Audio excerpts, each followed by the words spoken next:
எம்மை பாதுகாப்பானாக. அல்லாஹ் சொல்லுகிறான் சூரத்து ஷூரா 52வது வசனம், அல்லாஹ்வின் கட்டளையில் இருந்து அல்லாஹ் இறக்கி இருக்கின்ற ரூஹ் இது. குர்ஆனை அல்லாஹ் ரூஹ் என்று அழைக்கிறான். ரூஹ் குர்ஆன். எதற்கு ரூஹ்? உள்ளத்திற்கு ரூஹ். உள்ளம் உயிர் பெற வேண்டும் என்றால் குர்ஆன் வேண்டும். எந்த உள்ளத்திலே குர்ஆன் இல்லையோ அந்த உள்ளம் செத்து விட்டது, அந்த உள்ளம் மடிந்து விட்டது. அந்த உடலுக்கு உயிர் இருந்தாலும் அந்த உள்ளத்திற்கு உயிர் இல்லை, குர்ஆன் இல்லை என்றால். அல்லாஹ் உங்களை வழிகேட்டில் பார்த்தான். நபியை இந்த குர்ஆனை கொண்டு அல்லாஹ் உங்களை நேர்வழிப்படுத்தி இருக்கிறான் என்று இந்த வசனம் சொல்லுகிறது. எத்துணை சஹாபாக்களுடைய வாழ்க்கையை புரட்டி போட்டது இந்த குர்ஆன். எம்மில் எத்துணை மாற்றங்களை ஏற்படுத்தி இருக்கிறது. உமர் இப்னுல் கத்தாப் ரலியல்லாஹு அன்ஹு, நாம் எல்லாம் அறிந்த ஒரு நபி தோழர், எப்படி இஸ்லாமை ஏற்றார்கள் என்று நமக்கு தெரியும். சூரத்து தாஹாவுடைய வசனங்களை அவர்களுடைய சகோதரியுடைய வீட்டில் செவிமடுத்த உமர் ஒரு வசனத்தை, இன்னனி அனல்லாஹ் லா இலாஹ இல்லா அன ஃபஅபுதுனி, இந்த வசனம் வரும்போது ஷஹாதத்தை மொழிந்தார்கள் என்ற வரலாறுகளை நாம் படித்திருக்கிறோம். ஆனால் உமர் அவர்கள் குர்ஆனை கேட்ட நிலைமை இது மட்டுமல்ல.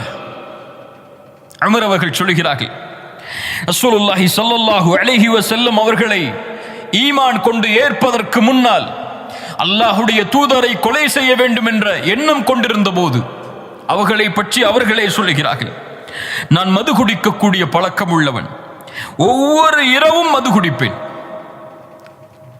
போதையில் இருப்பேன், யாராவது எனக்கு துணையாக இல்லை என்றால் அந்த இரவு மட்டும் வேறு ஏதாவது காரியங்களில் ஈடுபடுவேன்.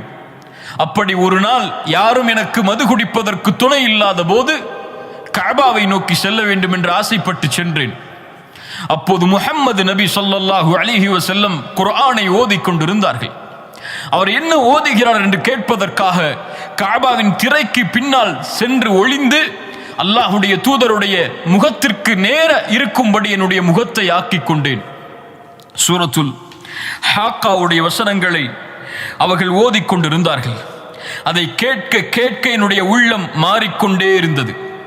ஒரு கட்டத்தில் உணர்ந்து சொன்னேன், இவர் கவிஞராக இருப்பார் என்று. அப்போது அல்லாஹ்வுடைய தூதர் ஓதினார்கள், இன்னஹு லகௌலு ரசூலின் கரீம் வமா ஹுவ பிகௌலி ஷாஇர். இவர் ஓதக்கூடிய அல்லாஹ்வுடைய கண்ணியமிக்க வசனங்களை ஓதக்கூடிய கண்ணியமிக்க ரசூல் அவர்கள், இவர் கவிஞர் அல்ல, குறைவானவர்கள் தான் நம்பிக்கை கொள்கிறீர்கள் என்று அந்த நேரத்தில் அல்லாஹ்வுடைய தூதர் ஓதினார்கள். நான் கூறினேன், இவர் கவிஞர் அல்ல, இவர் சூனியக்காரர் என்று. அப்போது அல்லாஹ்வுடைய தூதர் ஓதினார்கள், வலா பிகௌலி காஹின் கலீலம் மா ததக்கரூன். இவர் சூனியக்காரர் அல்ல, சூனியக்காரரின் வார்த்தை அல்ல, இது குறைவானவர்கள் தான் சிந்திக்கிறீர்கள். இது ரப்புல் ஆலமீனிடமிருந்து இறக்கப்படக்கூடிய வசனங்கள்.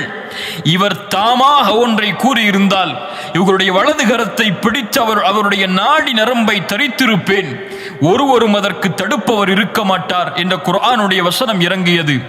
ஃபவக்கஅல் இஸ்லாமு ஃபி கல்பி. இந்த வசனங்கள் கேட்டபோதுதான் இஸ்லாம் என்னுடைய உள்ளத்தில் நிலையானது என்று உமர் அவர்கள் பின்னால் காலத்திலே இதை குறிப்பிட்டு சொன்னார்கள். அல்லாஹு அக்பர். கண்ணியத்துக்குரியவர்களே, யோசித்து பாருங்கள்.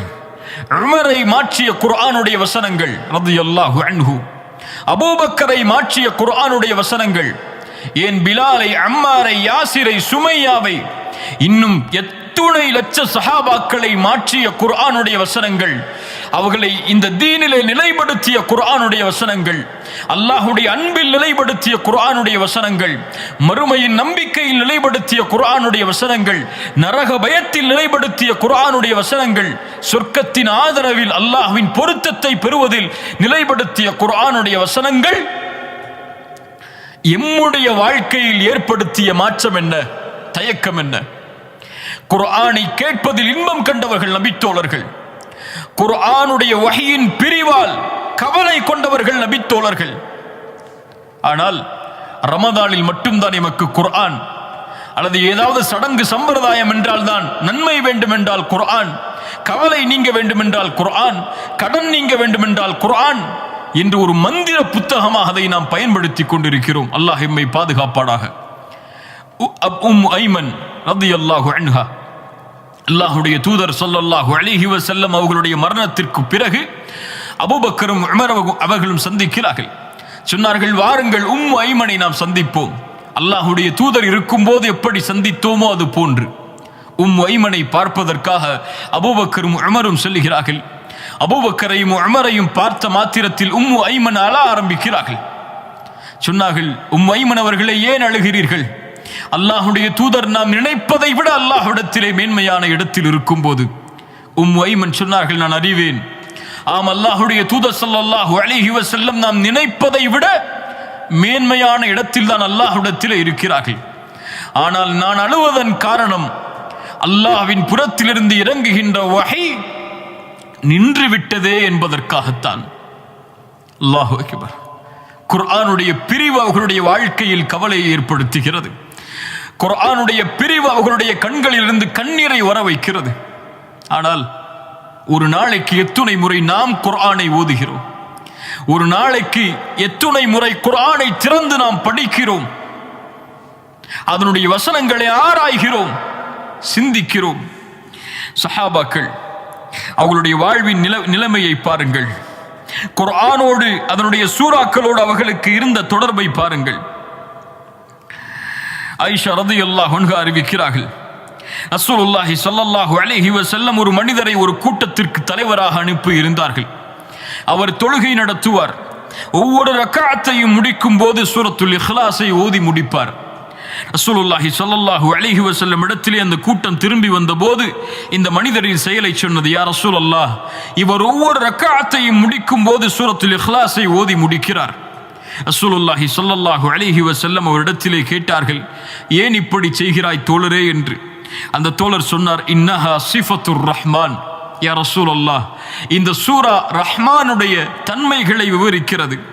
இதை ஓதி முடிப்பதை நான் விரும்புகிறேன் அல்லாஹ்வுடைய தூதரே என்று சொன்னார்கள். அல்லாஹு அக்பர். எத்துணை முறை நாமும் இந்த சூரத்துல் இக்லாஸை தொழுகையில் ஓதி இருப்போம். அல்லாஹ்வின் அன்பால் என் உள்ளம் நிரம்பி இருக்கிறதா? உங்களுடைய உள்ளம் நிரம்பி இருக்கிறதா? கொஞ்சம் சிந்தித்து பாருங்கள். இந்த சூரத்துல் இக்லாஸை கூட இதுவரை பொருள் தெரியாமல் ஓதக்கூடிய முஸ்லிம்கள் எத்துணை பேர்? அல்லாஹ் பாதுகாக்கட்டும். ரசூலுல்லாஹி ஸல்லல்லாஹு அலைஹி வஸல்லம் சொன்னார்கள், அக்பிரூஹு, அந்த தோழருக்கு நீங்கள் அறிவித்து விடுங்கள், அவர் எப்படி இந்த குர்ஆனுடைய இந்த சூறாவை ஓதி முடிப்பதை விரும்பினாரோ அது போன்று அல்லாஹும் அவரை விரும்பினான் என்று. அல்லாஹு அக்பர், அல்லாஹு அக்பர். சஹாபாக்களுக்கு குர்ஆனோடு இருந்த தொடர்பை பாருங்கள். இப்னு மஸ்ஊத் ரலியல்லாஹு அன்ஹு அவர்கள் சொல்கிறார்கள், நாங்கள் ரசூலுல்லாஹி ஸல்லல்லாஹு அலைஹி வஸல்லம் உடைய குர்ஆனுடைய வசனங்களை ஓதுவோம், 10 ஆயத்தை ஓதுவோம், அதை தாண்ட மாட்டோம். அதை அறிந்து எங்களுடைய வாழ்க்கையில் செயல்படுத்தாத வரை குர்ஆன் அவர்களுக்கு இறக்கப்பட்ட புத்தகமாக அவர்கள் உணர்ந்தார்கள். இன்று குர்ஆன் முஸ்லிம்களுக்கு இறக்கப்பட்ட புத்தகம், ஒரு சமூகத்திற்கு இறக்கப்பட்ட புத்தகம் என்றுதான் நாம் அறிந்திருக்கிறோம். ஆனால் குர்ஆன் எனக்கு இறக்கப்பட்ட புத்தகமாக நான் உணர்ந்திருந்தால், எனக்கு அனுப்பப்பட்ட செய்தியாக நான் உணர்ந்திருந்தால், என்னை படைத்த இறைவன் எனக்கு நேர்வழி காட்டுவதற்காக குர்ஆனை இறக்கி இருக்கிறான் என்று நான் உணர்ந்திருந்தால், அந்த குர்ஆனை விட்டு என் வாழ்க்கை தூரமாக இருக்குமா? யோசித்து பாருங்கள். ஒருவர் உங்களுக்கு ஒரு செய்தி அனுப்புகிறார். அந்த செய்தியை பார்க்காமல் நீங்கள் கடந்து செல்வீர்களா உங்களுடைய மொபைல் போனில்? ஆனால் படைத்த இறைவன் எமக்கு கொடுத்த செய்தியை இதுவரை என்னவென்றே அறியாத முஸ்லிம்கள் எத்துணை பேர்? பிற மதத்தார்களுக்கு குர்ஆனை கொடுத்து படியுங்கள் என்று சொல்லக்கூடிய முஸ்லிம்களில் ஏராளம் நாம் பார்க்கிறோம். ஆனால் கொடுக்கக்கூடிய முஸ்லிம்களிடத்திலே சென்று கேளுங்கள், நீங்கள் அவருக்கு குர்ஆனை கொடுத்தீர்களே, ஒரு முறை குர்ஆனை முழுவதுமாக நீங்கள் படித்து பார்த்தீர்களா என்று? பலருடைய கேள்வியுடைய பதில் இன்னா லில்லாஹி வ இன்னா இலைஹி ராஜிஊன். ரசூலுல்லாஹி ஸல்லல்லாஹு அலைஹி வஸல்லம் அவர்களுடைய நபித்தோழர்களுடைய வாழ்வை கவனியுங்கள். சாபித் இப்னு கைஸ் ரலியல்லாஹு அன்ஹு, அன்சாரி தோழர். குர்ஆனுடைய வசனம் இறங்குகிறது, ஈமான் கொண்டவர்களே, லா தர்ஃபஉ அஸ்வாதகும் ஃபௌக ஸௌத்தின் நபி, அல்லாஹ்வுடைய தூதருடைய சப்தத்திற்கு முன்னால் உங்களுடைய சப்தங்களை உயர்த்தி விடாதீர்கள். உங்களுடைய அமல்களை அல்லாஹ் அழித்து விடுவான் என்ற பொருள்பட சூரத்துல் ஹுஜராத்துடைய 2வது வசனம் இறங்குகிறது. இந்த வசனம் இறங்கிய போதிலிருந்து சாபித் இப்னு கைஸ் ரசூலுடைய சபையை புறக்கணிக்கிறார். இவர் யார்? அல்லாஹ்வுடைய தூதர் ஸல்லல்லாஹு அலைஹி வஸல்லம் அவர்களுக்கு முன்னால் இவர் இயற்கையாக பேசினாலே அவருடைய சப்தம் உயர்ந்திருக்கும். ஒருவேளை அல்லாஹ் எனக்குத்தான் இந்த வசனத்தை இறக்கி இருக்கிறான் போல் என் உயர்ந்த சப்தம் ரசூலுடைய சப்தத்திற்கு முன்னால் உயர்ந்து விட்டதை அல்லாஹ் சுட்டிக்காட்டுகிறான், என் அமல் அழிந்து விட்டது என்று அவர் அந்த வசனத்தை தனக்காக பொருத்தி கொண்டு சபையை புறக்கணிக்கிறார். ரசூலுல்லாஹி ஸல்லல்லாஹு அலைஹி வஸல்லம் சஅதை அனுப்புகிறார்கள். சஅத் போ, சாபித் ஏன் சபைக்கு வருவதில்லை என்று கேட்டுவா. சஅத் அவர்கள் சென்றபோது சாபித் சொன்னார்கள், அல்லாஹ் இந்த வசனத்தை இறக்கி விட்டான், என் அமல்கள் அழிந்து விட்டது, அன மின் அஹ்லின் நார், நான் நரகவாதியாக மாறிவிட்டேன் சஅதே என்று அழுகுகிறார். சஅத் அவர்கள் சாபித் அவர்களுடைய அந்த கூற்றை அல்லாஹ்வுடைய தூதருக்கு எடுத்துச் செல்கிறார்கள். யா ரசூலல்லாஹ், இந்த வசனத்தை அவர் தனக்காக பொருத்தி கொண்டார், தன்னுடைய அமல் அழிந்து விட்டது, நரகவாதி என்று அவர் கூறிக்கொண்டிருக்கிறார். சாபித் இப்னு கைஸ் அவர்களுக்கு அல்லாஹ்வுடைய தூதர் சஅதின் மூலமாக செய்தி சொன்னார்கள், சஅதே சென்று சொல், பல் ஹுவ மின் அஹ்லில் ஜன்னஹ், சாபித் நரகவாதி என்று சொல்கிறாரே, அவரிடத்திலே சென்று சொல்லுங்கள், ஒருபோதும் இல்லை, அவர் சொர்க்கத்தை சார்ந்தவர் என்று ரசூலுல்லாஹி ஸல்லல்லாஹு அலைஹி வஸல்லம் அவர்கள் சொன்னார்கள். சஅத் அவர்களுக்கு, சாபித் அவர்களுக்கு எடுத்து வைக்குமாறு. அல்லாஹு அக்பர். ரசூலுல்லாஹி ஸல்லல்லாஹு அலைஹி வஸல்லமுடைய தோழர் அபூ தல்ஹா வசனம் இறங்குகிறது, லன் தனாலுல் பிர்ர ஹத்தா துன்ஃபிகு மிம்மா துஹிப்பூன். சூரத்துல் ஆல் இம்ரானுடைய 92வது வசனம், உங்களில் யாரும் நன்மை அடைந்து விட முடியாது அவர் விரும்பியதை அல்லாஹ்வுடைய பாதையில் கொடுக்காதவரை. அபூ தல்ஹா ஓடி வந்தார், யா ரசூலல்லாஹ், பைருஹா தோட்டம் மதீனாவில் அதிக விளைச்சலை தரக்கூடிய இந்த தோட்டம் எனக்கு விருப்பமானது, நன்மை அடைய முடியாது விரும்பியதை சதக்கா செய்யாத வரை என்று அல்லாஹ் சொல்கிறானே, இந்த பைருஹா தோட்டத்தை அல்லாஹ்வுடைய பாதைக்காக சதக்கா செய்கிறேன். ரசூலுல்லாஹி ஸல்லல்லாஹு அலைஹி வஸல்லம் சொன்னார்கள், ஆஹா, எவ்வளவு அருமையான செல்வத்தின் பங்களிப்பு இது, செல்வத்தின் பங்களிப்பு இது. அபூ தல்ஹா, இந்த பங்களிப்பை உன்னுடைய குடும்பத்தார்களுக்கே நீ பங்கு வைத்து விடு என்று ரசூலுல்லாஹி ஸல்லல்லாஹு அலைஹி வஸல்லம் கூற, அபூ தல்ஹா அப்படியே அதை செய்து முடிக்கிறார். இப்படி ஏராளமான நிகழ்வுகளை சஹாபாக்களுக்கும் குர்ஆனுக்கும் இணைத்து சொல்லலாம். குர்ஆன், சஹாபாக்கள். குர்ஆனுடைய வாழ்வை பார்க்க வேண்டுமா? சஹாபாக்களை பார்க்கலாம். அவர்கள் யாரை பார்த்தார்கள்? ரசூலுல்லாஹி ஸல்லல்லாஹு அலைஹி வஸல்லம் அவர்களை குர்ஆனாக. ஆயிஷா ரலியல்லாஹு அன்ஹா அவர்களிடத்திலே அல்லாஹ்வுடைய தூதருடைய வாழ்க்கையை குறித்து கேட்டபோது சொன்னார்கள், அவர்களுடைய வாழ்க்கை குர்ஆன், அவ்வளவுதான். எளிதாக முடித்தார்கள். ரசூலுடைய வாழ்க்கை எப்படியா? குர்ஆன் தான் அவர்களுடைய வாழ்க்கை. சஹாபாக்களுடைய வாழ்க்கை எப்படி? அதுவும் குர்ஆன் தான். குர்ஆன் தான் அவர்களுடைய வாழ்க்கையை ஆக்கிரமித்தது, அவர்களுடைய மாற்றத்திற்கு காரணமானது, வாழ்வை திருப்பியது. அபூபக்கரை சொர்க்கவாதியாக மாற்றியதும், உமரை சொர்க்கவாதியாக மாற்றியதும், ஒட்டுமொத்த சஹாபாக்களுக்கும் ரலியல்லாஹு அன்ஹும் வரது அன்ஹு, அவர்களை அல்லாஹ் பொருந்திக் கொண்டான், அவர்களும் அல்லாஹ்வை பொருந்திக் கொண்டார்கள். நற்செய்தியை பெற்றுத் தந்தது குர்ஆன். நமக்கு எதை பெற்றுத் தந்தது? நமக்கு எதை நினைவுபடுத்தியது? நம்முடைய வாழ்க்கையின் எந்த அங்கத்தை அல்லாஹ்வின் நோக்கி மாற்றியது? யோசித்து பாருங்கள். எந்த அளவு குர்ஆனோடு நாம் தொடர்பில் இருக்கிறோம். அல்லாஹ்வுடைய தூதர் அடிக்கடி கேட்கக்கூடிய துஆ, கவலைகள் நீங்குவதற்கு அல்லாஹ்வுடைய தூதர் ஓதுமாறு கட்டளையிடுவார்கள். துஆவில் ஒரு பகுதி, அல்லாஹும்ம அன் தஜ்அலல் குர்ஆன ரபீஅ கல்பி, என் உள்ளத்தின் பசுமையாக ஆக்கு குர்ஆனை யா அல்லாஹ், என் உள்ளத்தின் வெளிச்சமாக ஆக்கு யா அல்லாஹ், என் கவலைகளை நீக்கக்கூடிய, பிரச்சனைகளை முடிக்கக்கூடிய மருந்தாக ஆக்கு யா அல்லாஹ், கவலைகளை நீக்கக்கூடியதாக மாற்று, வெளிச்சமுடையதாக மாற்று, என் உள்ளத்தின் பசுமையாக மாற்று. குர்ஆனை கேட்க கேட்க என் ஈமான் அதிகரிக்க உதவி செய். அல்லாஹு அக்பர். சஹாபாக்கள் தங்களுடைய வாழ்க்கையிலே இதை செயல்படுத்தியவர்கள். தங்களுடைய வாழ்வின் கவலைகள் நீங்குவதற்காக குர்ஆனை பயன்படுத்தியவர்கள். ரசூலுல்லாஹி ஸல்லல்லாஹு அலைஹி வஸல்லம் அவர்களுடைய மரணத்திற்கு பின்னால் சஅத் இப்னு அபி வக்காஸ் உமர் அவர்களுடைய ஆட்சி காலம். வருகிறார்கள், வந்து மதீனாவிற்குள் நுழைந்து பள்ளிவாசலுக்கு செல்கிறார்கள். உஸ்மான் இப்னு அஃபான் ரலியல்லாஹு அன்ஹு அவர்கள் அமர்ந்திருக்கிறார்கள்.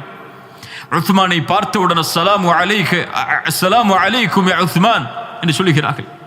உஸ்மான் அவர்கள் ஏதோ ஒரு சிந்தனையில் இருப்பவர்கள் அந்த சலாமிற்கு பதில் கூறவில்லை. பதில் கூறாமல் அமைதியாக இருக்கிறார்கள். இரண்டாவது முறை சொன்னார்கள், பதில் கூறவில்லை. சஅத் இப்னு அபி வக்காஸ் அவர்களுக்கு கவலை மேலோங்குகிறது. உமரிடத்திலே சொல்லுகிறார்கள், ரலியல்லாஹு அன்ஹு, யா அமீரல் முஃமினீன், உஸ்மானை சந்தித்தேன், சலாம் சொன்னேன், பதில் சொல்லவில்லை. இரண்டாவது முறை சலாம் சொன்னேன், பதில் சொல்லவில்லை. ஏதாவது இஸ்லாம் மாறிவிட்டதா? ஏதாவது தடை ஏற்பட்டு விட்டதா? உமர் சொன்னார்கள், அப்படி ஒன்றும் இல்லையே. ஏன் அப்படி உஸ்மான் மறுத்தார்? வாருங்கள் கேட்போம் என்று உஸ்மானை சந்திக்கிறார்கள். உஸ்மான், சஅத் சலாம் சொன்னார், ஏன் நீங்கள் சஅதிற்கு பதில் சொல்லவில்லை? உஸ்மான் சொன்னார்கள், ஒருபோதும் அப்படி இருந்திருக்க வாய்ப்பில்லையே. சஅத் சலாம் கூறி நான் பதில் சொல்லவில்லையா? அப்படி இருக்க வாய்ப்பில்லையே. நான் ஒரு சிந்தனையில் இருந்தேன். அல்லாஹ்வுடைய தூதர் கவலைகள் நீங்குவதற்கு ஒரு வசனத்தை சொன்னார்கள், ஒரு துஆவை சொன்னார்கள். அந்த துஆவை ஓதினால் அல்லாஹ் எம்முடைய பிரார்த்தனைகளை அங்கீகரித்து கவலையை நீக்குவான் என்று சொன்னார்கள். அது என்ன துஆ என்று ஆராய்ந்து கொண்டே இருக்கிறேன் என் உள்ளத்திலே. அது எனக்கு தோன்றவில்லை.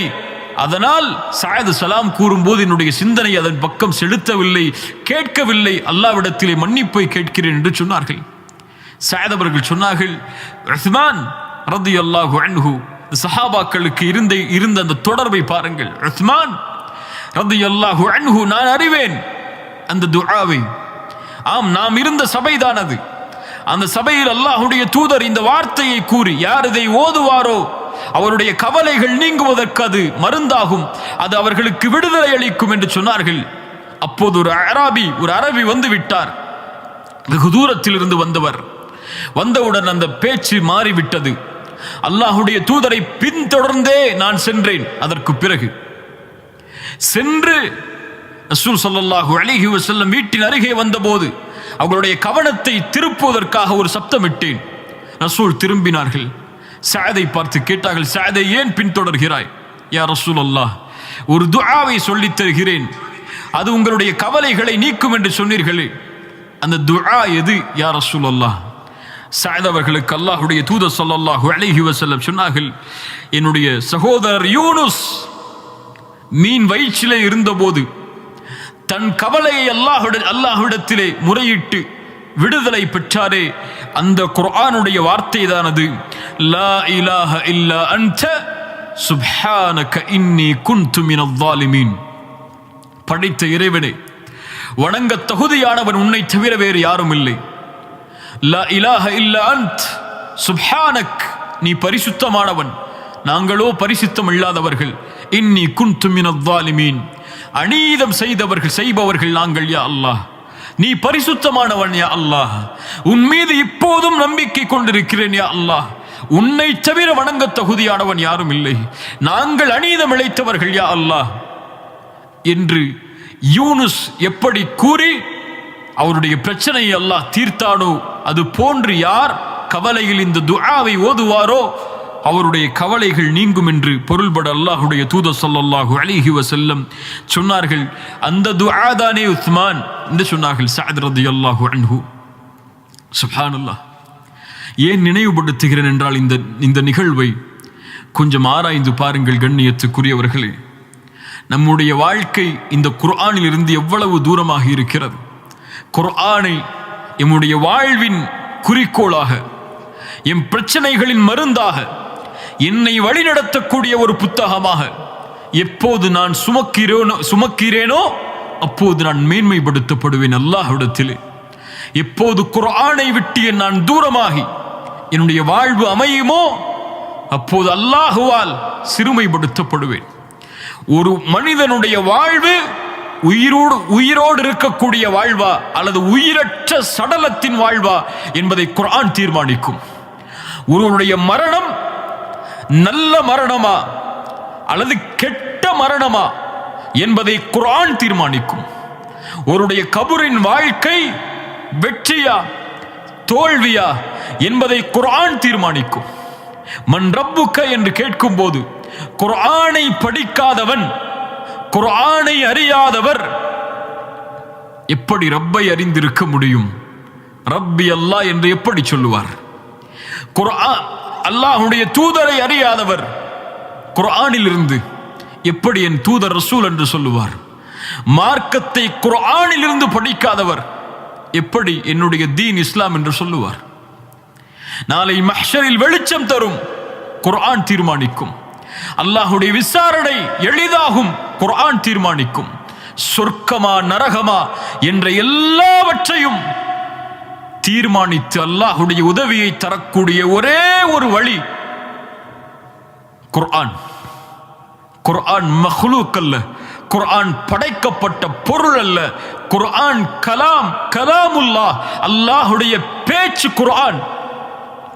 ஒரு மனிதன் குர்ஆனை விட்டு தூரமாகிறான் என்றால் படைத்த இறைவனுடைய பேச்சை நிறுத்துகிறான் என்று அர்த்தம். வேண்டாம் எனக்கு, என்னிடத்திலே இறைவா பேசாதே என்று தடுக்கிறான் என்று அர்த்தம். முஃமின்களே, முஸ்லிம்களே, குர்ஆனை திறந்து ரப்பை உங்களோடு பேச அனுமதி அளியுங்கள். அந்த கல்விலே அந்த குர்ஆனுடைய வசனம் பேச பேச ஒளியால் அந்த கல்பு நிரம்பும். அந்த கல்பு மாற்றத்திற்கு தயாராகும், நன்மைக்கு தயாராகும், அல்லாஹ்வின் நினைவுக்கு தயாராகும், சொர்க்கத்திற்கு தயாராகும், நரக விடுதலைக்கு தயாராகும். யார் அதை விட்டு தூரமாகி வாழ்கிறார்களோ, وَمَنْ أَعْرَضَ عَنْ ذِكْرِي فَإِنَّ لَهُ مَعِيشَةً ضَنْكًا. யார் நினைவிலிருந்து தூரமாகி வாழ்வாரோ அவர் நெருக்கடியான வாழ்வில்தான் இந்த பூமியில் வாழ்வார். குர்ஆனை விட்டு தூரமான வாழ்க்கை நஷ்டத்திற்குரிய வாழ்க்கை. குர்ஆனோடு இணைந்த வாழ்க்கை தான் வெற்றிக்குரிய வாழ்க்கை. குர்ஆனை படித்து படித்து இன்பம் கண்ட உள்ளம்தான் சொர்க்கத்தில் இன்பம் காணும். குர்ஆனை விட்டு தூரமாகி ஷைத்தானுடைய வழிகளில் இன்பத்தை கண்ட உள்ளம் நரகத்தில் தான் தங்களுடைய இன்பத்தை அமைத்துக் கொள்ளும். அல்லாஹ் பாதுகாப்பானாக. குர்ஆன் மேன்மை, குர்ஆன் உயர்வு. குர்ஆனோடு நம்முடைய வாழ்வு இருக்கும் வரை வாழ்வு நிச்சயம் வெற்றிக்கான வழியில் தான் சென்று கொண்டிருக்கும். அல்லாஹ்வுடைய அன்பில் தான் இணைந்திருக்கும். அல்லாஹோடு ஒரு மனிதன் தன் இணைப்பை ஆக்கிக் கொள்வதற்கு அவனுடைய வார்த்தைகளை புறக்கணித்தால் எப்படி நடக்கும்? குர்ஆனை வாழ்வோடு இணையுங்கள்.